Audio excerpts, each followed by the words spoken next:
So today we've got this install on this Patrol. It's a 3-litre Patrol.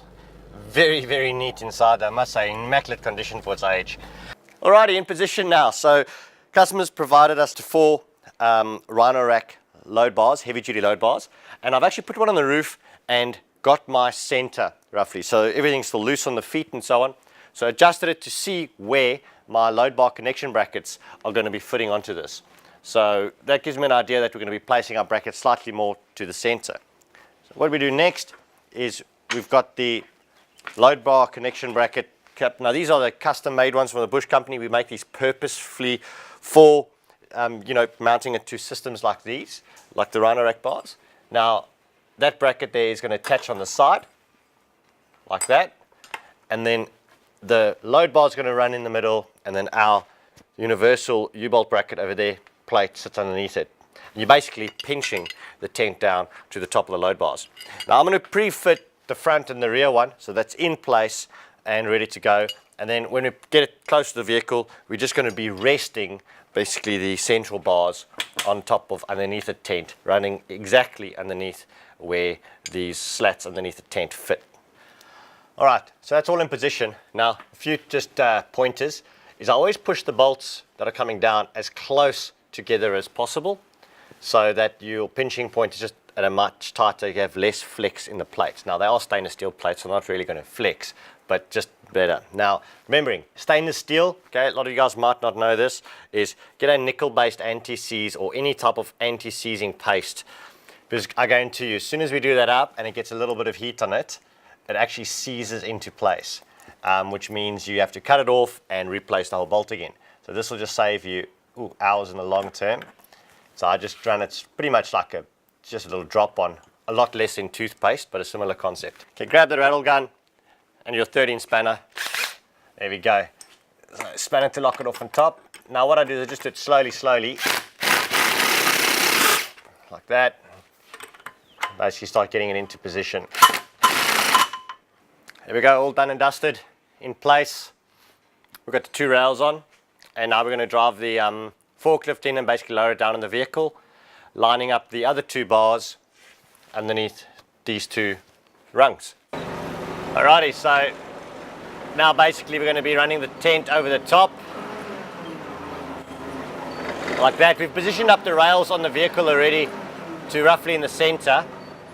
Now if we're right, we should be able to just come down about there. Now our final positioning, we can always shimmy it forwards or backwards as needed. There we go. So I'll just get the feet out so that we can move it into position on these. So just take these off, lower it in the gutter, adjust these forwards where it needs to be, and then we should be good to fasten it down. But basically the line I'm going for is roughly straight up with this back corner sill over there. Alright guys, well that's it, tent's installed. Now we fastened the Rhino Rack feet down onto the sides of the gutters. Went in pretty easily. Got our securing our load bar connection brackets at the rear that you can see underneath there, and we're all good. Next step is we're going to fit a 270-degree gull wing awning. Alright guys, so now fitting the 270-degree awning onto this tent. We're going to take our awning to tent brackets, pretty straightforward. In this situation we've got a lot of height, so we're going to have the bracket facing downwards so that the awning opens up and it's not too tall to get to. Also it's going to cover up the side of this and just look really nice. Now underneath here, if you stick your hand under, you'll feel that there's a nice section there where we're going to be putting our bolt through. So, and roughly it's about between 100 and 120 mil off the rear, and then we just mark that bracket as needed, and that's it. I'm going to drill the 4 holes in there, and we're going to repeat the exact same process in the front where the awning is going to get attached to. Bolt this directly to there, run sealant around all the holes so that it's nice and watertight, and it's going to hold our awning really solidly with M8 bolts. Alright, just finished up the awning install, mounting it to the side of the classic clamshell tent, the Black Series one there. Now that's all done, so let me just run through the whole install with you and the whole thing. So basically camping setup, pretty nice and easy, especially in these Patrols, that you can actually open up the doors like this. Alright, you've got this great bumper to stand on the rear to get it started before attaching your ladder. So that's one nice thing about the style wagon. Now the bungee connected to the top. So there we go. Now the tent doesn't kick up all the way, so you are able to manipulate it quite easily. Just being over there, push it up all the way. That'll do the rest for you. Now your spring steel rods, they can come in even from this position without even getting up on a ladder. For example, you can hook it in the top first, in the bottom, and pull your arm down. That's the one. The other side is just as easy. Hook it in first into the eyelets, put it in the hole, and now bring this end down. There we go. So now that's in place. The ladder attachment we'll be using on the driver's side because of the 270-degree awning. When you're opening up this, just take it easy the first time that you open it, because there are poles on the inside and the pegs. So that's the strap, there's the poles which come out. Now that's, you can set up in your windy conditions. Also, if it's raining, it allows you to attach your side walls on, which is an optional extra as well. And, oh, there we go, some packaging.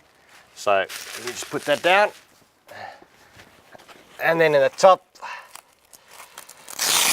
on the front end, we should have our, there they are, our pegs as well.